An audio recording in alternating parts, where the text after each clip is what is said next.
paz do Senhor. Quero louvar a Deus por poder estar convosco nessa noite. Pedido do nosso pastor presidente para estar aqui com os irmãos, neste culto de ensino da palavra de Deus. E quero louvar a Deus também por estar aqui com os companheiros de ministério, pastor Reginaldo, pastor Lucas Daruti, estão aí na responsabilidade do trabalho. Os demais obreiros, nosso particular amigo, pastor Jair Laurindo, sua esposa. Deus abençoe os servos do Senhor e que Deus possa continuar abençoando o trabalho do servo de Deus e sua família ali na cidade de Araranguá. Queridos irmãos, quero convidá-los então para você abrir a sua Bíblia, Antigo Testamento, livro do profeta Miqueias, capítulo de número 7, versículo também de número 7. Livro do profeta Miqueias, capítulo de número 7, também versículo de número 7 a seguir. Louvado seja o nome do Senhor. E enquanto os irmãos localizam o texto, eu quero aqui aproveitar a oportunidade para lembrar aos irmãos que desejam, que querem fazer, o curso teológico. Ele vai retornar agora dia 25, na próxima segunda-feira. Então, para aqueles alunos que já estavam fazendo o curso, ele retorna às aulas agora dia 25, próxima segunda-feira, a partir das 19 horas. E você que talvez não está fazendo e quer fazer, você pode também fazer a sua inscrição e também se matricular na escola teológica e vir fazer parte dessa escola abençoada por Deus, onde vamos aprender a palavra de Deus. E é uma bênção de Deus, irmãos. A escola teológica tem sido uma bênção. Eu sei porque eu estou ali acompanhando desde o princípio e tenho visto ali como tem sido bom para muitos novos crentes, novos obreiros que estão ali fazendo a escola. Tem sido de muita valia. Então, você quer fazer, aproveite a oportunidade, tá certo? Dia 25 nós retornamos, na próxima segunda-feira, a partir das 19 horas. Deus abençoe também o pastor Davi, vice-presidente. Deus abençoe o servo do Senhor. Veio correndo do trabalho para participar do culto. Deus abençoe seu esforço e também a sua família. Os irmãos localizaram o texto? Miqueias, capítulo de número 7, versículo de número 7 a seguir, diz: Eu, porém, olharei para o Senhor, esperarei no Deus da minha salvação. O meu Deus me ouvirá. Ó inimiga minha, não te alegres a meu respeito, ainda que eu tenha caído, levantar-me-ei. Amém? Tome o seu lugar, por gentileza. Quero ser aqui breve nas minhas palavras nessa noite, porque eu sei que também o dia a dia dos irmãos é bem corrido, Bem corrido. Tem irmãos que chegaram do trabalho e nem foram em casa ainda, mas vieram à igreja para poder edificar a sua vida e a sua fé através da palavra do Senhor. Já tivemos também aqui pela manhã, uma manhã de consagração, junto com a irmã Heloísa, mais outras irmãs, esposas de pastores aqui, e foi uma bênção. Ouvimos uma palavra de Deus, louvores de Deus, nos alegramos no Senhor, pois tivemos nossa reunião, voltamos à ativa para o trabalho lá no setor e retornamos para estar aqui com vocês. E é sempre bom poder estar aqui com os irmãos. Amém? Queridos irmãos, desceu ao meu coração, o Espírito Santo, ele me trouxe a lembrança, esse texto bíblico aqui do livro do profeta Miqueias. O profeta Miqueias é um daqueles profetas, ou que pertence a um grupo de profetas, que os estudiosos chamam de profetas literários. Por que profetas literários? Profetas literários, porque além de receber a revelação, a inspiração de Deus para profetizar, para ter visões, para receber a mensagem do Senhor, eles também tiveram o cuidado de registrar as suas mensagens, as suas palavras e as suas profecias. Existem dois grupos de profetas. Uns são chamados de profetas orais.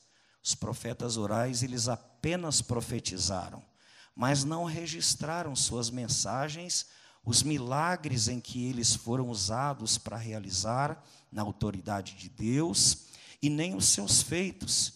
É o caso de Elias, é o caso de Eliseu, é o caso de Aías e outros profetas que estão no Antigo Testamento.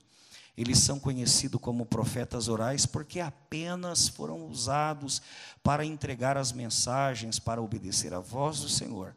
Mas esse outro grupo aqui são os literários. Esses profetas literários, além de profetizar, eles nos prestaram um grande serviço. Eles tiveram o cuidado, claro que direcionado, usado por Deus, para registrar as suas mensagens, a fim de que suas palavras ficassem escritas para as gerações futuras. E eu vejo isso na vida de Miqueias. Eu acho Miqueias muito parecido com o profeta Amós. O profeta Amós, ele era um simples criador de gado, cultivador de sicômoros, mas Deus o chamou para o ministério.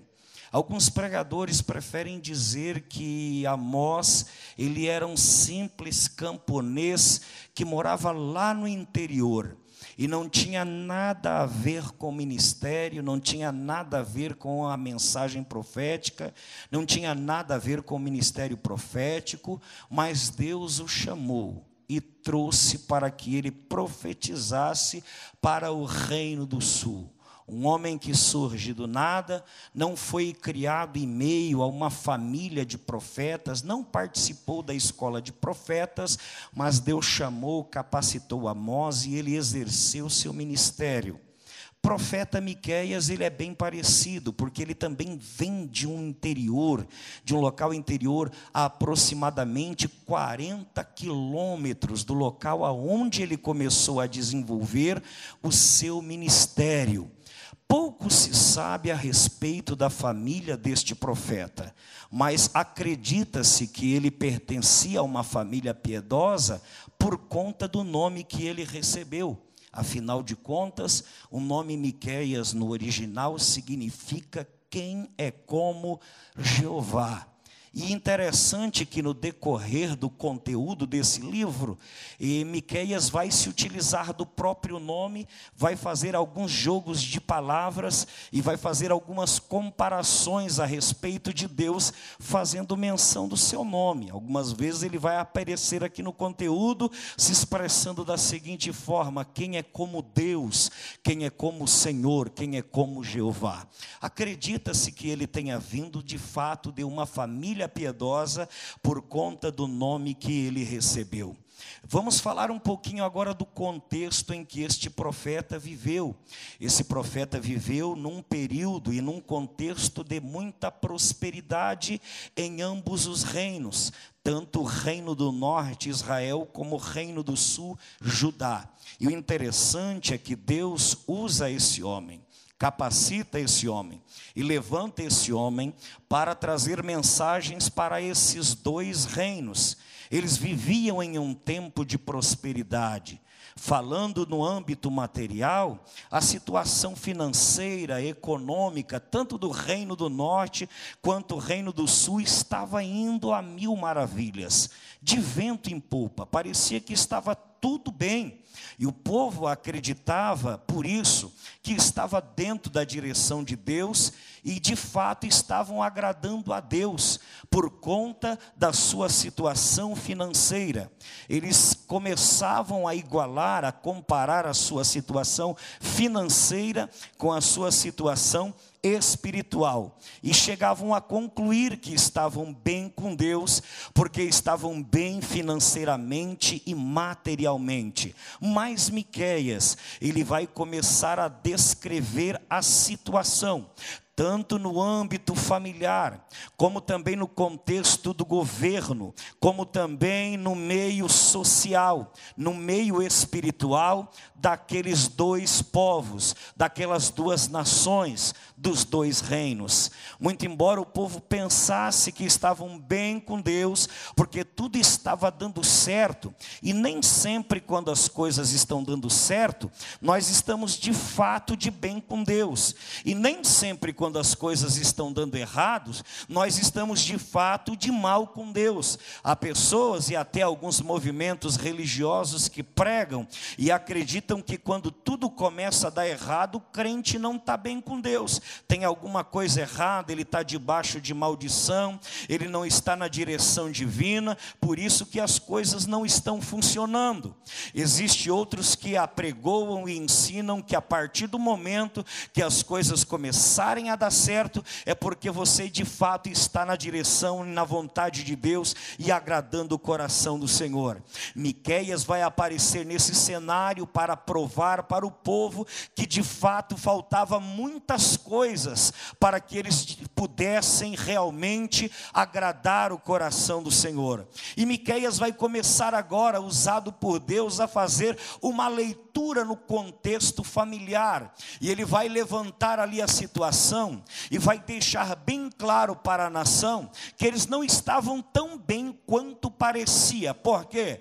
Porque existiam muitos conflitos no meio da família que não era normal, existiam muitos conflitos no meio das famílias que não era do querer e do agrado de Deus. Miqueias vai chegar ao ponto de dizer que dentro de uma casa o filho era capaz de se revoltar e se levantar contra o pai. Miqueias vai dizer também que a filha era capaz de se revoltar e trair a sua própria mãe. No contexto familiar, ele vai descrever um cenário que estava completamente desequilibrado.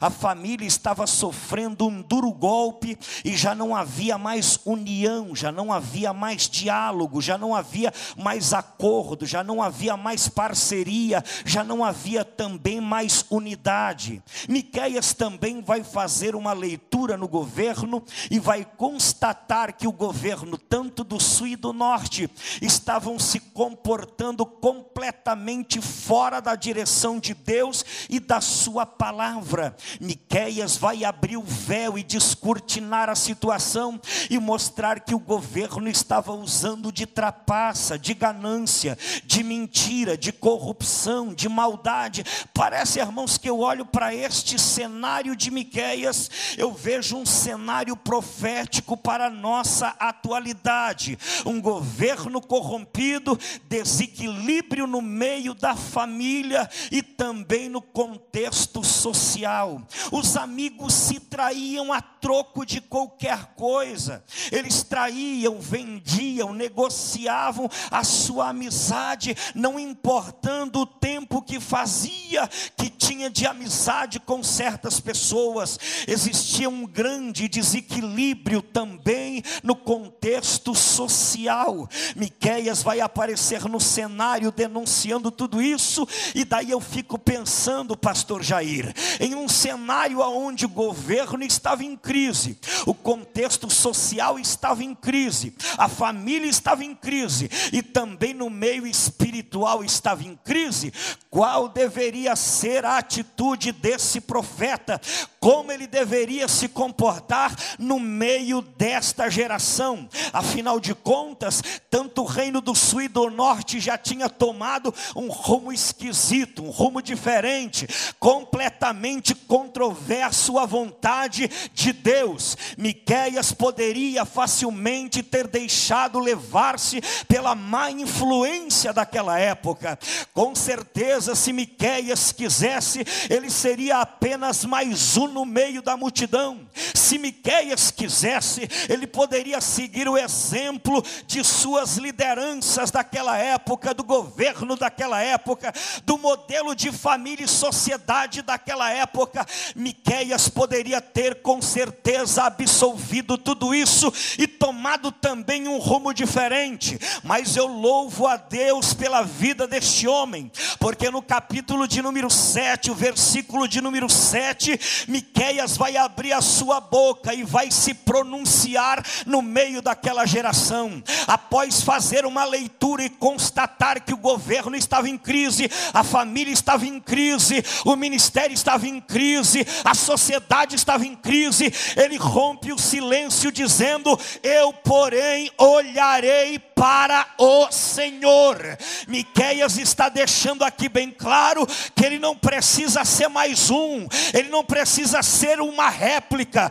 ele não precisa ser aqui um clone de uma sociedade corrompida, de uma família destruída, de uma vida espiritual que mergulhou no caos. Ele está dizendo: não importa que rumo a nação está tomando, o rumo que o povo está entrando, eu vou fazer diferente, eu vou continuar olhando para o Senhor, eu vou continuar com os meus olhares voltados para o meu Deus. Ei, meu irmão, eu vim aqui nessa noite profetizar por essa palavra. Não importa como está o governo, não importa como está a sociedade, faça como Miqueias, olhe para Deus, olhe para Deus, olhe para o Senhor.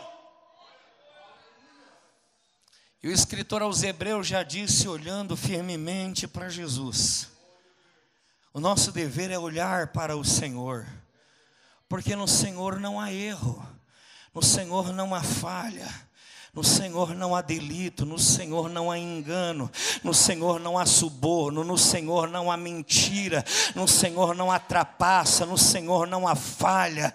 No Senhor, irmãos, há a bênção, no Senhor há a liberdade, no Senhor há a verdade, no Senhor há a salvação, no Senhor há a certeza da vida eterna. Olhe para o Senhor, olhe para o Senhor. Você pode até viver em um ambiente onde somente você serve a Deus, ou você pode até viver em meio a uma família que só a tu está servindo e o restante ainda não se converteu. Mas irmão, continue olhando para o Senhor, continue olhando para Ele, não desvie o foco, não tire a atenção, não desvie o olhar, continue com a tua vista, com a tua ótica voltada para o nosso Deus. Miqueias disse: não importa o que a sociedade enfrente, passe, se comporte, eu vou continuar olhando para o Senhor. Eu vou ficar olhando para o Senhor, eu olharei para o Senhor, porque nele não há erro, nele não há falha, nele não há decepção. Louvado seja Deus. Me faz lembrar da atitude daquela mulher cananeia. Se ela tivesse perdido o foco, voltaria para casa sem a bênção, sem o milagre, sem a vitória, mas ela estava focada. Eu fico pensando, dentro dessa história da cananeia, que alguém deve ter pregado para ela, falado de Jesus para ela, contado os milagres que Jesus estava operando, e isso moveu a fé daquela mulher, e isso moveu a esperança daquela mulher, e ela concluiu consigo: bom, eu já procurei todos os recursos que podia, e a minha filha continua terrivelmente endemoniada, eu vou à procura dele, eu vou à busca dele. E foi à procura, encontrou o Senhor, e não cessou de clamar por ele, pedindo por misericórdia. E sabe o que é que me chama a atenção, irmão? É a postura do nosso Senhor. Ela clamava pedindo misericórdia e Jesus não falava nada. É triste quando tu puxa assunto com a pessoa e ela não te responde, não é? Não tem coisa mais desagradável do que você tentar se comunicar com alguém, falar com alguém, e a pessoa nem aí para ti, irmão. É triste isso, isso nos faz sentir desprezado, menosprezado, desvalorizado, rebaixado. Aquela mulher clamava por misericórdia e Jesus não falava simplesmente nada. Nem um sequer: mulher, espera um pouco, deixa para depois, mais tarde, não me incomoda agora, agora eu não posso te atender, não tenho tempo para ti, o que tu quer é impossível. Ele não falou absolutamente nada, ele ficou em silêncio, mas mesmo em silêncio, ela não tirou o olhar do nosso Salvador. Levante a tua mão e adore, meu filho, continue olhando para o Senhor, mesmo que ele esteja em silêncio, porque no tempo certo, ele vai se voltar para a tua vida. Não falava nada. Aí de repente os discípulos, incomodados, porque ela não perdia o foco, E o crente decidido, às vezes ele incomoda, né, irmão? Às vezes ele se torna um incômodo, um empecilho, um tropeço, um embaraço para alguns que não acreditam, para alguns que não confiam. Os discípulos é assim: mestre, despede, manda embora, está incomodando demais, está tirando o nosso sossego, não suportemos mais, ninguém mais aguenta essa mulher, manda embora. Aqui estava o grupo do manda embora, né, irmão? E o grupo do manda embora ainda existe nos dias de hoje. Manda embora sem resposta, manda embora sem milagre, manda embora sem vitória, manda embora sem a bênção do céu. Tem um grupo aí, que irmão, que despede a pessoa sem esperança. Está sempre com uma palavra negativa, não adianta, tu não vai conseguir, tu não vai chegar lá, tu não vai conquistar, tu não vai vencer, tu não vai suportar, tu não vai triunfar. Esse grupo do contra, o grupo do manda embora, o do vai embora, o despede ela, ainda existe nos dias de hoje. Mas o nosso Senhor Jesus, Ele é bom, Ele não se deixa levar pela maioria e nem tampouco pela minoria, irmão. Ele age de acordo com o seu santo decreto e a sua santa vontade. Enquanto os discípulos estão dizendo, manda embora, e Jesus nem aí. E ela gritando, misericórdia de mim, e Jesus calado. Jesus estava forjando a fé daquela mulher, para ver se ela ia continuar focada nele. E existem ocasiões na nossa vida, irmãos, que nós sofremos esses dois ataques: pedimos e não temos resposta. E quando aparece alguém é para dizer, não vai dar certo, não vai funcionar, não vai conseguir, não vai chegar lá. Mas nem por isso tu tem que abrir mão do teu sonho, da tua promessa, da tua bênção, do teu milagre, do teu objetivo. Vai em frente. Essa mulher não perdeu o seu foco. E de repente Jesus, ele quebra o silêncio dizendo, eu vim para atender a nação de Israel. Seria o suficiente para muitos da nossa geração dizer assim, então, se tu não quer me abençoar, se não tem milagre para mim, tchau. Mas ela ficou, ela continuou, ela não perdeu o foco. Ela estava focada, mas eu quero misericórdia, mas eu quero misericórdia, mas eu quero misericórdia, mas eu quero misericórdia. E Jesus disse, mas não é justo eu pegar o pão da mesa dos filhos e dar para os cachorrinhos. Mais um golpe, chamou de cachorro. E ela estava tão focada, irmão, que nem tomou aquilo como uma afronta. Disse assim, tem razão, está certo, não é justo mesmo. Deixa o pão para os filhos. Se o pão é para os filhos, deixa para os filhos. Mas não te esqueça de uma coisa, Senhor. Os cachorrinhos também comem das migalhas que caem da mesa do seu Senhor.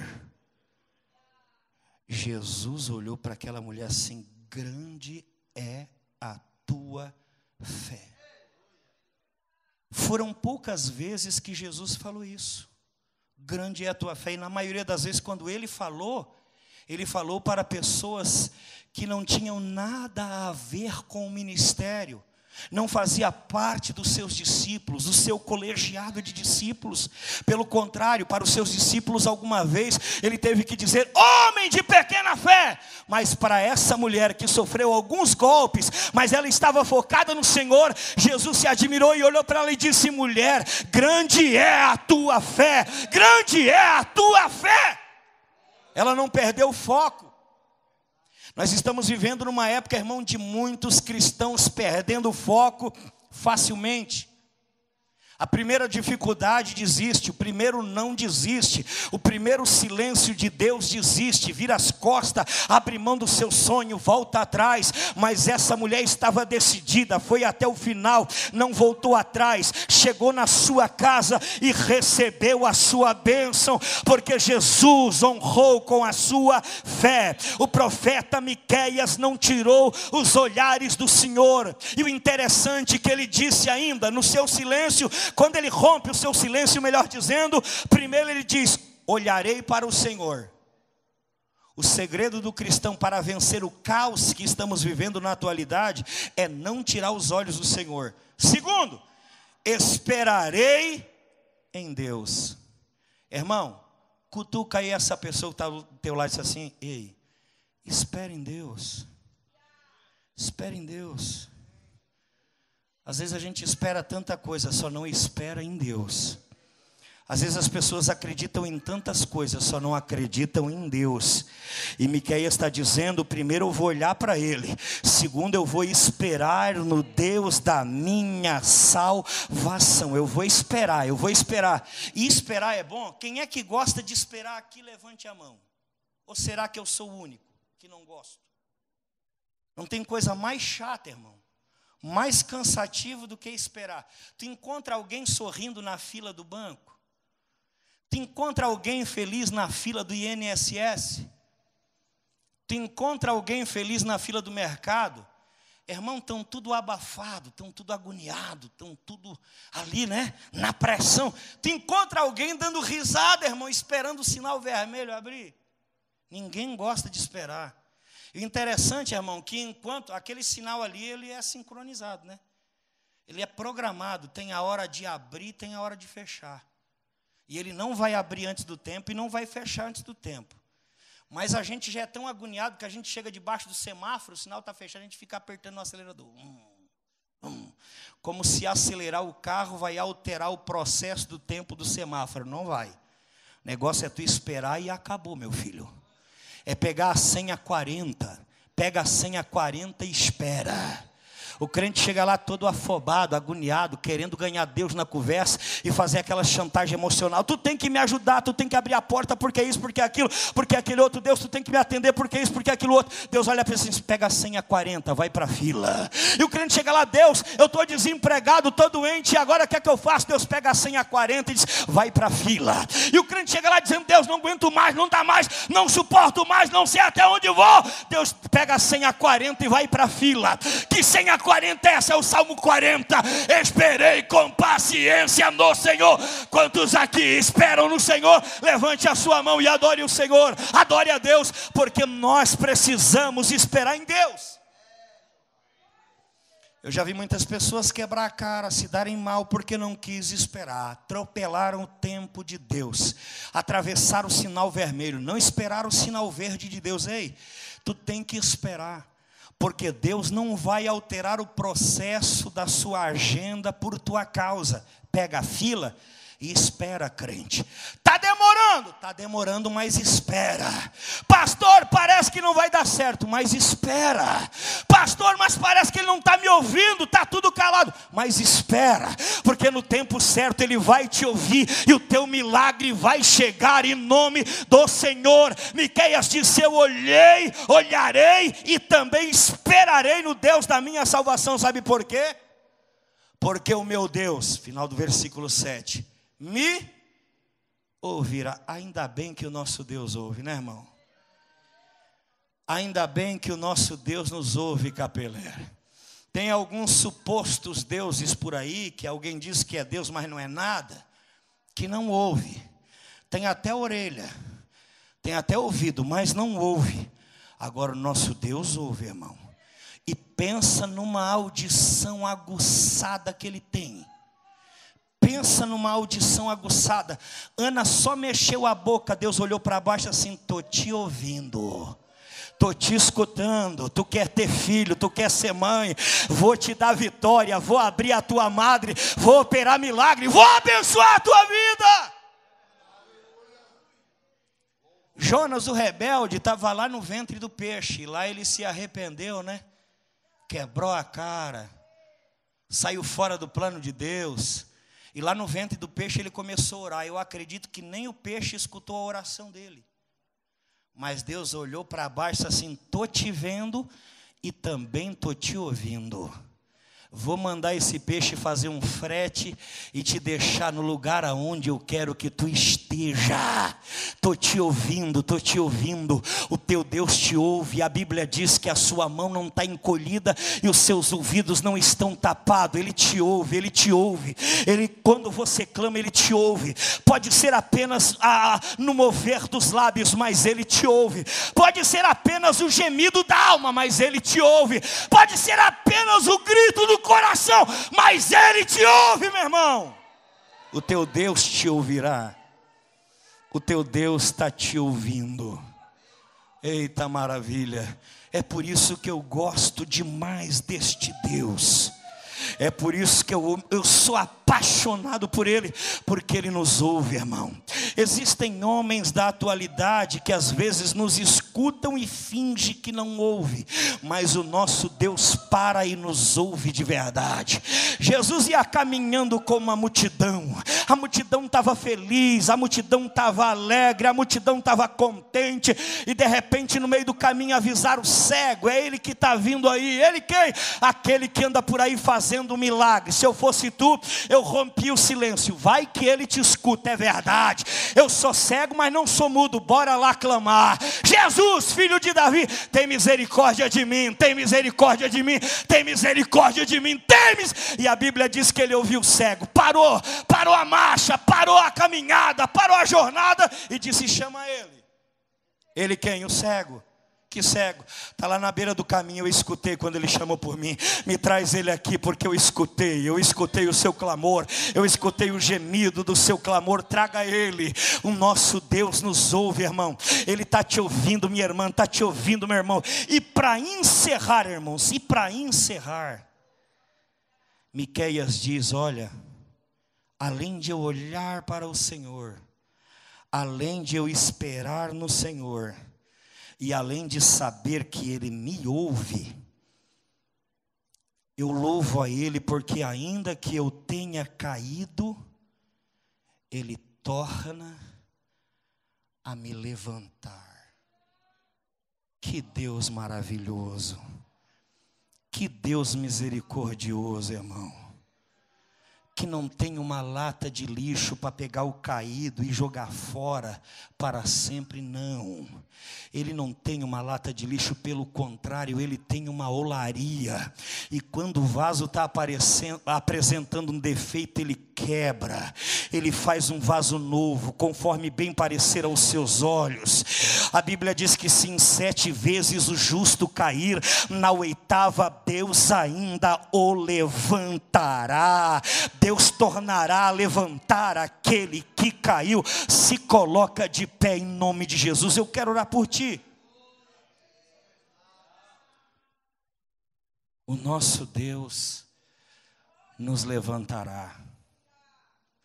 Interessante, irmãos, que nós somos fracos. A nossa estrutura é pó. Essa estrutura aqui é de uma natureza falha, pecaminosa. Em alguns momentos da vida ela pode te impulsionar a fazer aquilo que não quer, aquilo que tu não deve fazer, aquilo que não é para te fazer. Pode acontecer que em certas circunstâncias da vida esta matéria vai fazer você cair. E tu pode ter certeza de uma coisa: quando você cair, não vai faltar acusadores, não vai faltar pessoas para te julgar e apontar o dedo dizendo: caiu, errou, falhou, acabou para ti, caiu a casa para ti, nunca mais. Não vai faltar o inimigo acusador das nossas almas para rir de você e dizer: te destruí, te derrubei, fiz aquilo que eu queria, para tentar colocar dentro do teu coração um sentimento de tristeza, de derrota, a ponto de você ir lá para o mundo e nunca mais voltar. Mas o nosso Deus, Ele é tão misericordioso, que se o crente por um momento de vacilo chegar a cair, Ele é suficiente, poderoso, cheio de amor, para te tomar pela mão e te colocar de pé mais uma vez. Miqueias está dizendo: eu vivo dentro de um contexto que não é fácil, porque há corrupção no governo, há desequilíbrio na família, há desequilíbrio espiritual, há desequilíbrio em todos os segmentos. Mas eu não preciso seguir esses maus exemplos. Eu vou ficar focado, eu vou me posicionar, eu vou fazer a vontade de Deus no meio dessa geração. Eu vou provar que ainda é capaz de ter uma família na casa de Deus. Eu vou provar que ainda é capaz de criar os filhos no caminho do Senhor. Eu vou lutar para ter a minha família dentro da casa de Deus e seguir a sua palavra. Eu vou olhar para Ele, eu vou confiar nele, eu vou esperar nele. Eu sei que Ele está me ouvindo. E se no momento da minha vida eu cair, ó inimiga minha, não te alegres, porque Ele tornará a me levantar de novo. Tu serve um Deus da segunda chance, o Deus da segunda oportunidade, um Deus que vai estar sempre pronto, com as mãos estendidas para te pegar pela mão e dizer: não temas, porque eu te ajudo, eu te sustento com a destra da minha justiça. Eu quero orar por mim nessa noite, mas quero orar por ti também. Se você quiser receber esta oração, vem à frente, porque eu estarei orando. Seja como Miqueias, no meio desta geração, onde muita gente já perdeu o norte, já perdeu a direção, já perdeu o rumo. Ainda há possibilidade de nós continuarmos focados em Deus, na sua palavra, esperando nele, acreditando que Ele nos ouve. E se por um momento nós cairmos, Ele tornará a nos levantar de volta. Eu quero orar por ti, crente. Eu sei que a vida aqui nessa terra não é fácil, né, pastor Jair? É difícil. Os gigantes são muitos.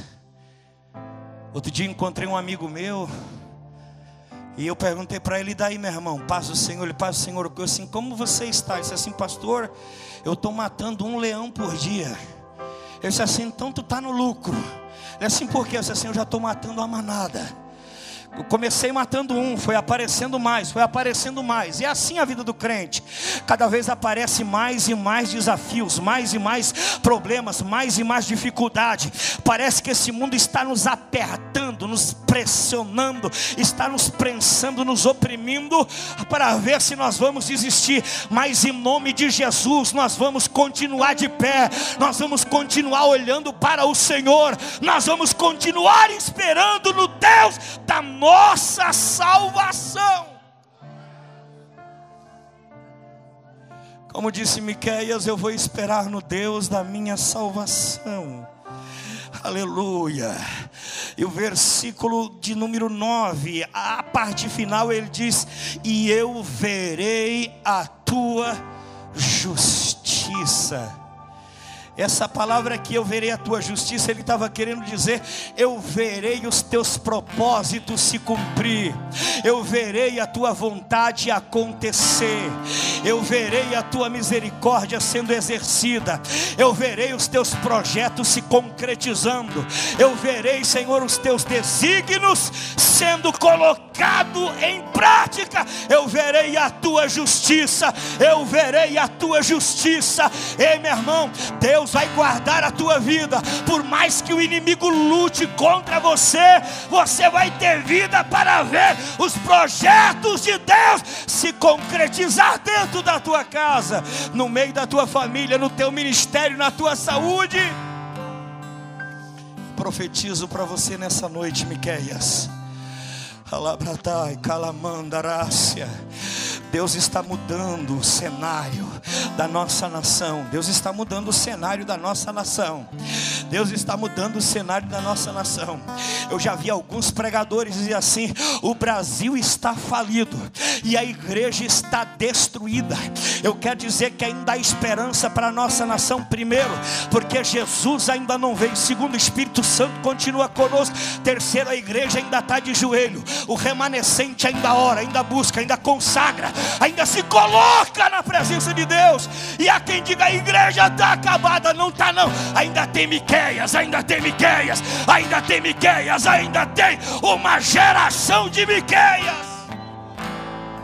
Ainda tem. Eu quero orar por mim, porque eu quero ser um Miqueias no meio dessa geração. Deus vai te levantar como Miqueias lá na tua faculdade. Deus vai te levantar como Miqueias lá na tua empresa, onde tu trabalha, onde tu tu administra onde você está.